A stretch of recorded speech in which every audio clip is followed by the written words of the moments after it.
सैकड़ों फिल्मों का निर्माण कर चुकी भोजपुरी फिल्म जगत की मशहूर फिल्म निर्माण कंपनी आदि शक्ति एंटरटेनमेंट के बैनर तले बनी भोजपुरी फिल्म बंधन राखी का फर्स्ट लुक आउट किया गया। पोस्टर बहुत ही प्यारा दिख रहा है, जो अच्छी फिल्म होने का संकेत दे रहा है।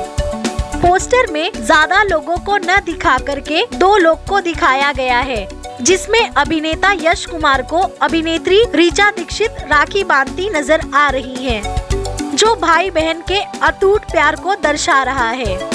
फिल्म के निर्माता दुर्गा प्रसाद मजुमदार ने फिल्म के बारे में बताया कि इस फिल्म को बनाने का मेरा मकसद बिजनेस करना नहीं है। ये मेरा ड्रीम प्रोजेक्ट था कि भाई बहन के इस पवित्र रिश्ते पर फिल्म बनाऊं, ताकि भोजपुरी फिल्म जगत के ऊपर लगे अश्लीलता के दाग को धोया जा सके। और वैसे भी राखी एक पारंपरिक शब्द है, जिसका हर एक के जीवन में बड़ा महत्व है। इसीलिए मैंने साफ सुथरी फिल्म बंधन राखी का निर्माण किया। फिल्म के निर्देशक अजय कुमार झा ने कहा कि हमने भाई बहन के प्यार और उनके रिश्ते के महत्व को फिल्म के रूप में उतारा है, जो आप सभी को बेहद पसंद आएगा।